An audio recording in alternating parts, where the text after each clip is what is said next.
Halo Tribuners, salam jumpa di Tribun Ambon hari ini, edisi 14 November 2024. Selama beberapa menit ke depan, kami akan menghadirkan sejumlah informasi terupdate dari kota Ambon dan sekitarnya. Bersama saya Tanita Patesina dan inilah Tribun Ambon hari ini. Kita mulai dengan berita pertama. Hendrik Lewerisa janjikan pemerataan akses kesehatan di seluruh Maluku. Pasangan calon nomor urut 3, Hendrik Lewerisa Abdullah Fanat berjanji akan menjawab tantangan pemerataan akses kesehatan pada 11 kabupaten kota di Provinsi Maluku. Hal tersebut disampaikan Hendrik Lewerisa dalam kampanye akbar di Lapangan Merdeka Kota Ambon pada Rabu 13 November 2024 sore. Dalam orasinya disebutkan pemerataan akses kesehatan menjadi salah satu program unggulan yang bakal diprioritaskan. Ia berjanji jika terpilih akan bekerja sama dengan pemerintah pusat untuk membangun rumah sakit yang representatif di setiap kota dan kabupaten di Maluku. Fasilitas penunjang kesehatan di berbagai daerah juga menjadi sorotannya. Dikatakan bahwa mereka siap untuk memastikan masyarakat Maluku dapat mengakses layanan kesehatan yang adil dan setara. Hendrik menegaskan program ini akan mencakup seluruh wilayah di Maluku, bukan hanya fokus pada 1 atau 2 kabupaten kota saja. Yang punya leadership yang baik.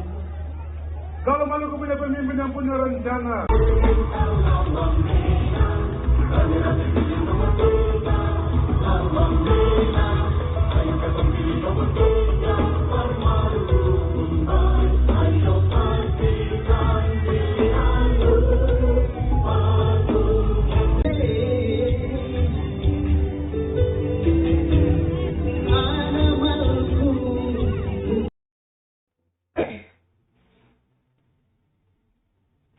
Pungut sampah usai kampanye akbar, istri Hendrik Lewerisa menjadi sorotan.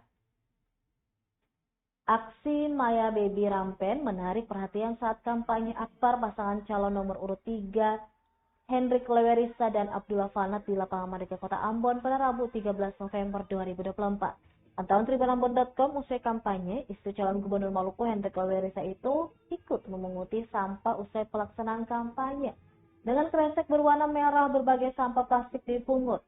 Aksi tersebut ia lakukan sebagai bentuk kepedulian terhadap kebersihan lingkungan. Hal tersebut disampaikan Maya Baby Rampen saat ditemui tribunambon.com sore hari. Aksi ini pun menuai pujian dari masyarakat yang hadir. Mereka menilai Maya bukan hanya mendukung suaminya, tetapi juga memperlihatkan tindakan nyata dalam menjaga lingkungan. Dirinya berharap semoga langkah yang dipraktikkan bukan mencari popularitas semata. Dan di petang sebelumnya, kampanye Hendrik Lewerisa Abdullah Fanat ini dihadiri ratusan pendukung dari berbagai daerah, seperti Lehitu Barat, Salahutu, dan warga kota Ambon ikut memadati lokasi kampanye.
Kita beralih ke berita selanjutnya. Sampah tak kunjung dibersihkan, warga ancam boikot Jalan Afur Arbes.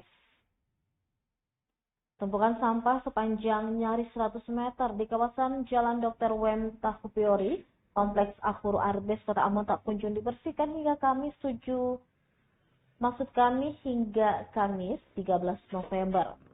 Warga setempat pun sangat terganggu dengan kondisi tersebut. termasuk para pengendara yang melintas, seperti yang dirasakan Ani Yusuf, warga setempat. Menurutnya, pemerintah harus tegas dengan memberikan sanksi kepada siapapun yang kedapatan membuang sampah di area tersebut. Menyusul larangan hingga imbauan, telah berulang kali disampaikan agar area yang bukan peruntukan tidak boleh dijadikan TPS. Hal senada juga diungkapkan Nasri Rahayaan. Dia bahkan mengaku bersama warga lainnya akan menutup akses jalan jika persoalan sampah tak kunjung diselesaikan. Selanjutnya, beberapa waktu lalu pihaknya pernah menutup ruas jalan di area tersebut sebagai bentuk protes atas lambatnya penanggulangan sampah. Sementara itu, pantauan trimomen.com di lokasi bobot volume sampah kian meningkat tiap harinya hingga meluber ke badan jalan. Jenis sampah bervariasi mulai dari sampah organik, anorganik, hingga sampah rumah tangga pun ada. Ani Yusuf, salah seorang warga di area tersebut, mengaku berbagai jenis kendaraan kerap kali membuang sampah di area tersebut. Padahal menurutnya kawasan itu bukan tempat pembuangan sampah.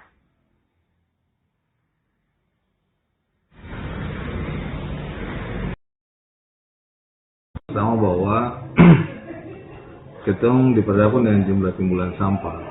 Jumlah timbulan sampah hari ini kan 220 ton per hari.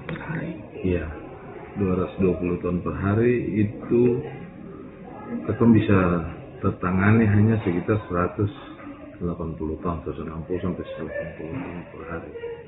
Nah, jumlah timbulan sampah ini disebabkan karena pertambahan jumlah penduduk. Ambon jadi ibu kota provinsi, jadi pusat aktivitas pemerintahan, pendidikan, bisnis, keluar masuk orang, mutasi orang tiap hari itu di Ambon cukup tinggi. Itu berpotensi menghasilkan sampah. Selain sudah ada penduduk kota Ambon yang berdiam di Ambon.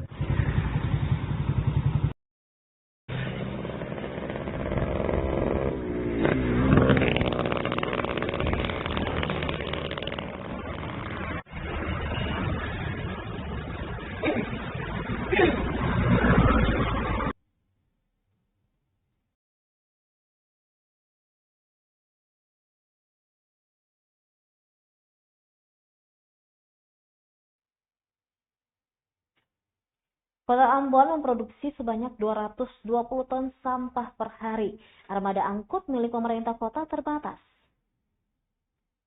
Kota Ambon tengah bergelut dengan masalah serius, yakni tingginya produksi sampah. Terdiri atas 5 kecamatan, di dalamnya 20 kelurahan, 20 negeri, dan 10 desa, menghasilkan volume sampah yang cukup signifikan. Setiap harinya kota ini menghasilkan sekitar 220 ton sampah. Sementara kapasitas armada pengangkutan sampah sangat terbatas. Sayangnya kapasitas armada angkutan sampah yang dimiliki pemerintah kota saat ini hanya terdiri dari 27 dam. Maksud kami hanya terdiri dari 27 dam truk dan 38 unit tosa. Jumlah ini dinilai jauh dari cukup untuk mengangkut seluruh sampah yang dihasilkan. Kepala Dinas Lingkungan Hidup dan Persampahan DLHP Kota Ambon, Alfredo Hehamahua, mengatakan kondisi ini diperparah dengan usia armada yang sebagian besar sudah di atas 10 tahun. Dia menyebutkan keterbatasan armada menjadi kendala utama dalam pengelolaan sampah. Akibatnya, tumpukan sampah kerap terlihat di berbagai sudut kota, terutama di tempat pembuangan sementara atau TPS. Kondisi ini tidak hanya mengganggu estetika kota, tetapi juga berpotensi menimbulkan masalah kesehatan dan lingkungan.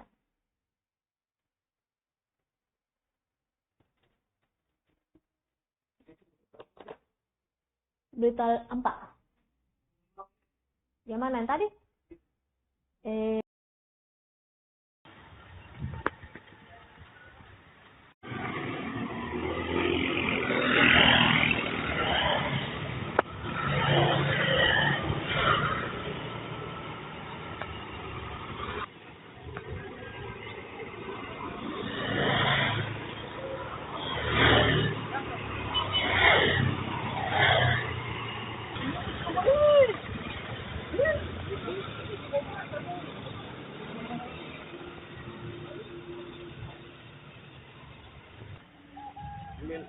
White, medium, and close.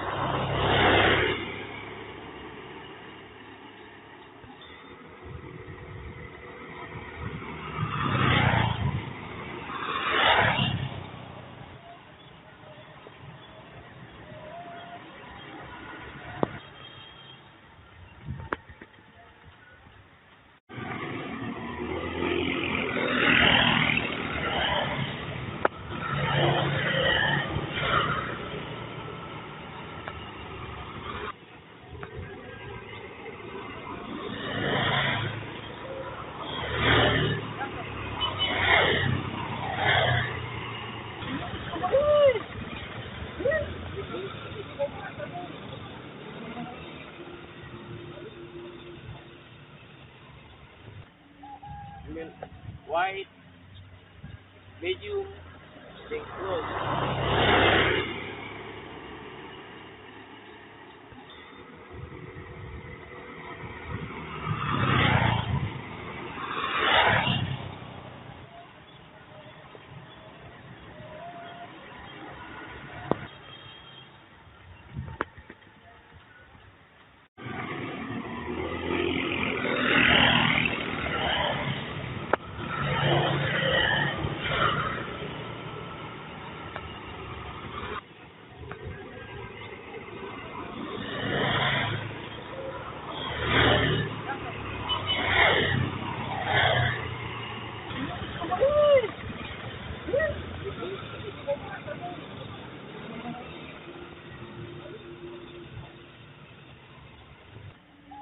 I mean white, medium, then close.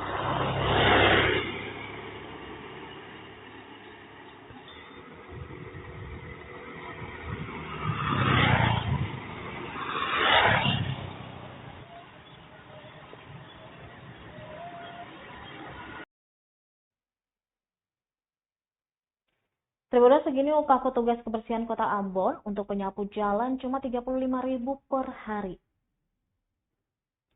Upah buruh memiliki pengaruh yang sangat signifikan terhadap kualitas dan efektivitas penanganan sampah. Pasalnya, pengupahan yang tidak memperhatikan kesejahteraan buruh dapat menyebabkan penurunan motivasi produktivitas dan kualitas kerja. Sebaliknya, upah yang layak akan meningkatkan motivasi kerja para petugas kebersihan. Mereka akan merasa lebih dihargai dan terdorong untuk memberikan kinerja terbaik. Petugas kebersihan yang merasa dihargai cenderung lebih teliti dan bertanggung jawab dalam menjalankan tugas. Mereka akan lebih memperhatikan detail seperti memastikan semua sampah terbuang pada tempatnya dan lingkungan tetap bersih. Selain itu, upah yang layak akan membantu meningkatkan kesejahteraan para pekerja. Mereka dapat memenuhi kebutuhan hidup sehari-hari dengan lebih baik, sehingga dapat fokus pada pekerjaan tanpa harus memikirkan masalah finansial. Jika para pekerja kebersihan menerima upah yang layak, maka akan mendorong terciptanya profesi petugas kebersihan yang lebih profesional. Mereka akan merasa bangga dengan pekerjaan mereka dan termotivasi untuk meningkatkan keterampilan. Dan bagaimana dengan upah yang diterima petugas kebersihan di Kota Ambon? Ternyata upah yang diterima petugas kebersihan jauh dari kata sejahtera. Upah penyapu jalan misalnya hanya 35.000 per hari. Jika dikalkulasikan maka per bulan mereka mendapatkan 1.050.000 rupiah. Kemudian petugas pembersih taman hanya dibayar 32.500 rupiah per hari. Untuk buruh angkut sampah dibayar 42.500 rupiah per hari. Alfredo Heamahua selaku Kepala DLHP Kota Ambon mengaku dirinya belum berani mendorong kenaikan upah petugas kebersihan dalam APBD 2025. Meski begitu, dirinya berharap dapat memperhatikan kesejahteraan para buruh. Namun lagi-lagi keuangan daerah menjadi kendala besar yang harus dicakapkan bersama oleh eksekutif dan legislatif. Ini kan kita bisa menaikkan secara sepihak. Harus ada dibicarakan dengan DPRD sebagai lembaga perwakilan rakyat. Kalau untuk sekarang ini upahnya bagaimana, berapa Pak? Upah sekarang ini biasanya kalau buruh sapu itu 35.000 per hari ya? per hari. Ya. Kalau yang pengangkut? Taman itu 32,5. Buruh angkut itu 42,5. 42,5. Coba bayangkan. Siap. Berarti itu nanti akan didorong untuk ke dalam APBD 2005 ini juga ya Pak?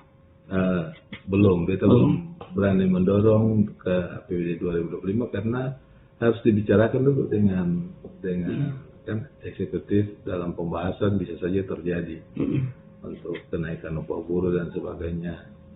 Nah, karena kita punya jumlah buruh ini cukup besar ya, naik 1.000 saja berpengaruh pada perencanaan anggaran 2025.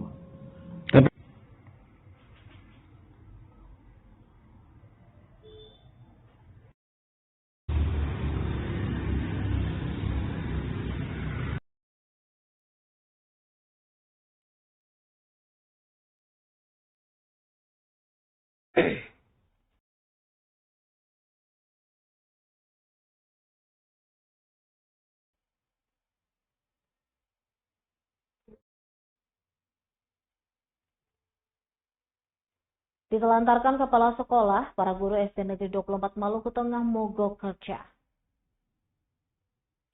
Para guru SD Negeri 24 Maluku Tengah mogok mengajar lantaran ditelantarkan kepala sekolah Katerina Frans, Rabu 13 November 2024. Para siswa pun dipulangkan lebih awal meski waktu belajar belum usai. Sementara itu para guru dengan berbekal poster melakukan aksi dengan berdiri di depan ruang kepala sekolah. Salah seorang guru Yesi Tomalueng di sela aksi mengatakan ini merupakan bentuk protes atas sikap kepala sekolah yang dinilainya tidak profesional. Dijelaskan sejak hari Senin 11 November, Kepsek Katarina Frans tidak masuk sekolah. Dia pun menggembok ruang guru. Alhasil, para guru terlantar dan mereka pun terpaksa memfungsikan salah satu ruang kelas yang kosong untuk beraktivitas. Lanjutnya, protes kali ini juga merupakan akumulasi dari sikap hingga kebijakan kepala sekolah yang dinilainya sepihak. Mulai dari pengangkatan guru honorer, pergantian bendahara, dan beberapa kebijakan lainnya. Para guru bahkan pernah membuat mosi tidak percaya atas kepemimpinan Katarina Frans. Menyoal persoalan di internal SD Negeri 24 Maluku Tengah itu, Kepala Dinas Pendidikan telah memediasi. Namun menurutnya hingga kini belum ada penyelesaian, bahkan kepala sekolah semakin berulah yang berdampak terhadap aktivitas akademik. Dia pun berharap penjabat Bupati Maluku Tengah Rakib Sabawa segera menyikapi tuntutan mereka, yakni segera mengganti kepala sekolah.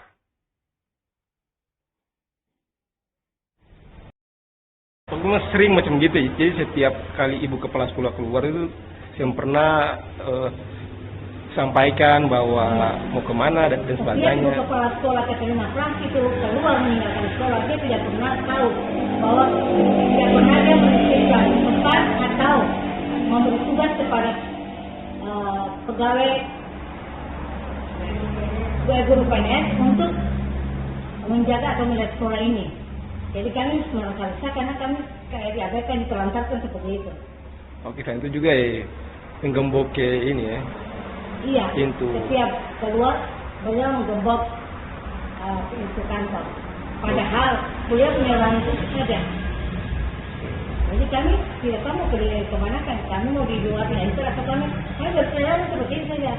Dan pada saat kita mau menerima tamu juga kita tidak tahu tamunya bagaimana. Kita suruh tamunya pulang karena tidak ada kepala sekolah, karena kita mau terima tamu dulu di mana, karena kepala sekolah gembok akan ruang guru. Oke. Rencananya ini nanti aksi mogok ini mau dilakukan sampai kapan ini? Kami aksi mogok sampai kami membuat aksi mogok ini sampai realisasi ini terjawab. Oke. Kemudian nanti apakah ibu dorong kemudian melihat bagaimana kondisi siswa nantinya kira-kira dengan situasi ini kan supaya akan dirugikan ini? Iya. Kira-kira. Kami tahu bahwa kalau kamu mogok mengajar pasti siswa dirugikan. Tapi kalau kami tidak membuat begini berarti kami tidak diperhatikan oleh Kadis. Karena kami tidak diperhatikan, malah kepala sekolah menganggap kami ini seperti patung yang ada di sekolah ini yang tidak menghargai kami. Karena kami tahu betul bahwa kami punya tanggung jawab ini untuk mengajar siswa pada SMP Maluku Tengah.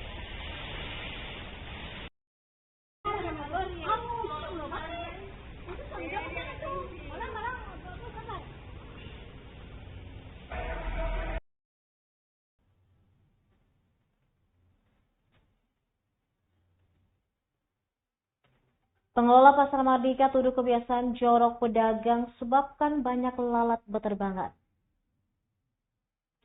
Kondisi Gedung Baru Pasar Mardika dikerumuni banyak lalat jadi perhatian publik. Pengelola Pasar Mardika melalui PLT Kepala Bidang Perdagangan dan Dalam Negeri Disperindak Provinsi Maluku Rofriwati Muri menuduh hal itu disebabkan kebiasaan jorok para pedagang. Dirinya mengaku sudah banyak imbauan kepada pedagang agar menjaga kebersihan. Namun kebiasaan pedagang membuang sampah tidak pada tempatnya serta membersihkan barang dagangan di dalam gedung memicu lalat berkembang biak makin banyak. Menurutnya kebersihan gedung bukan hanya tugas pengelola, tetapi juga merupakan tanggung jawab bersama dari para pedagang. Tak hanya itu, dia menilai kebiasaan pedagang menjadikan tempat jualan sebagai gudang penyimpanan barang menimbulkan bau ketika barang-barang tersebut membusuk. Diberitakan sebelumnya, kondisi memprihatinkan di Pasar Mardika menjadi keluhan para pedagang. Pantauan tribunambon.com sekitar pukul 15 waktu Indonesia Timur terlihat aktivitas jual beli di gedung baru Pasar Mardika tak terlalu ramai. Pada Sabtu 9 November, sejumlah lapak pedagang nampak kosong, pengunjung pun tak seramai di pasar pada umumnya. Selain itu, terlihat banyak lalat berterbangan dan hingga pada barang dagangan. Kondisi pasar yang dikerumuni lalat menambah ketidaknyamanan pedagang tak terkecuali pengunjung.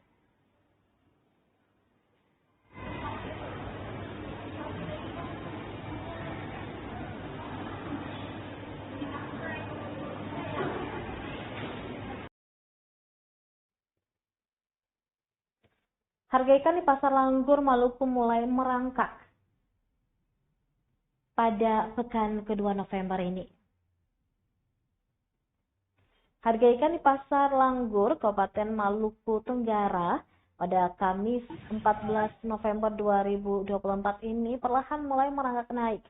Pantauan tribunambon.com rata ikan di Pasar Langgur dibanderol dengan harga variatif tergantung jenis dan ukuran ikannya.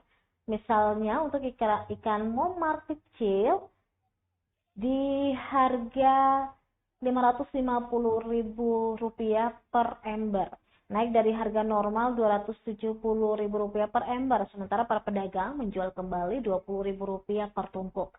Untuk ikan momar berukuran besar di harga Rp20.000 per 6 ekor. Kemudian untuk ikan puri atau teri dijual Rp350.000 per ember atau per tumpuknya seharga Rp10.000 hingga Rp20.000. Murni, salah seorang penjual di Pasar Langgur, menuturkan sudah 2-4 hari ini harga ikan mulai melonjak. Menurutnya mungkin dipengaruhi faktor bulan terang sehingga mempengaruhi jumlah tangkapan nelayan.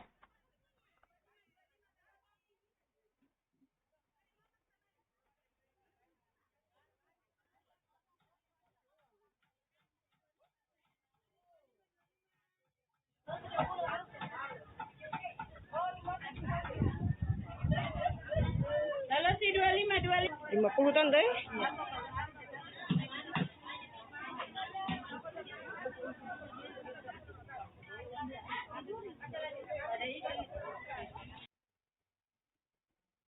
Sampah tak kunjung dibersihkan, warga ancam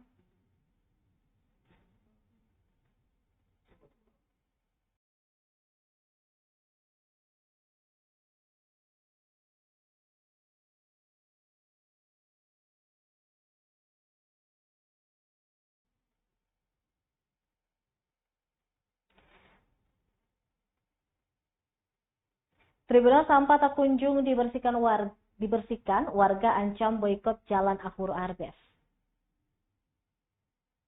Tumpukan sampah sepanjang nyaris 100 meter di kawasan Jalan Dr. W.M. Hopiori, Kompleks Ahur Arbes, Kota Ambon tak kunjung dibersihkan hingga sejak Kamis 7 November. Warga setempat pun sangat terganggu dengan kondisi tersebut, termasuk para pengendara yang melintas. Seperti yang dirasakan Ani Yusuf, warga setempat. Menurutnya, pemerintah harus tegas dalam memberikan sanksi kepada siapapun yang kedapatan membuang sampah di area tersebut. Menyusul larangan hingga imbauan, telah berulang kali disampaikan agar area yang bukan diperuntukkan tidak boleh dijadikan TPS. Hal senada juga diungkapkan Sri Rahayaan.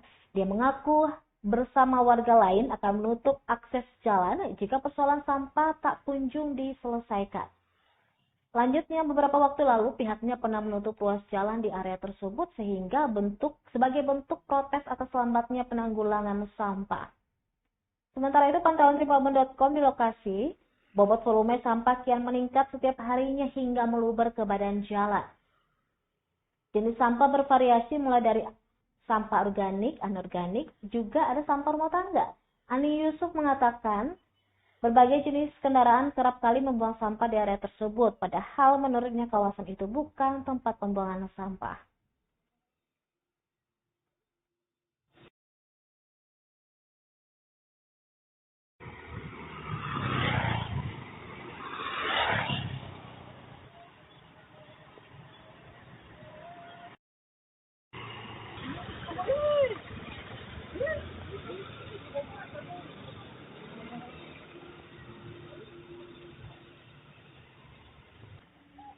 mean white, medium, then close.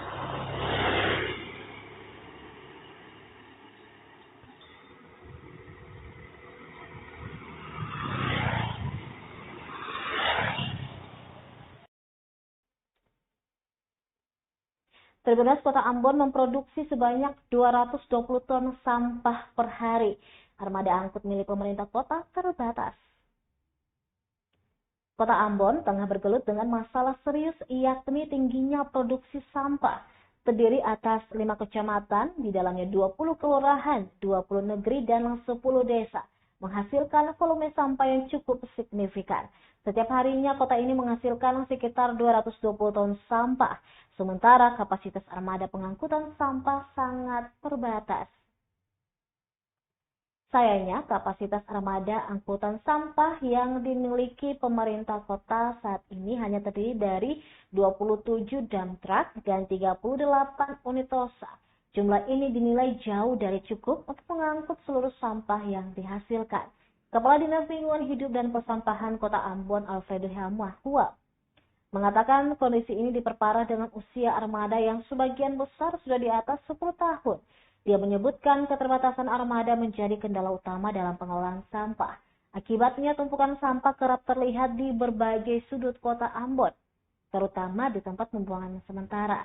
Kondisi ini tidak hanya mengganggu estetika kota, tetapi juga berpotensi menimbulkan masalah kesehatan dan lingkungan.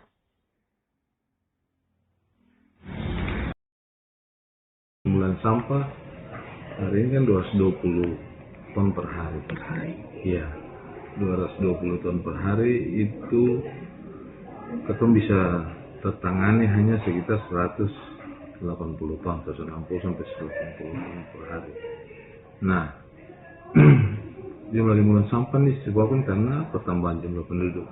Ambon jadi ibu kota provinsi, jadi pusat aktivitas pemerintahan, pendidikan, bisnis.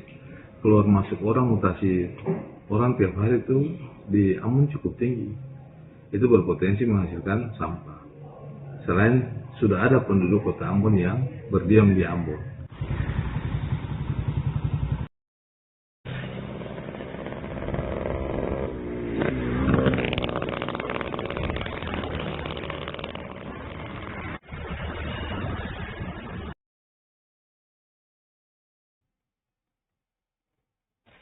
Baik Tribuners, demikianlah Tribun Ambon hari ini edisi 14 November 2024. Saya Tanita Patesina beserta kru yang bertugas pamit undur diri.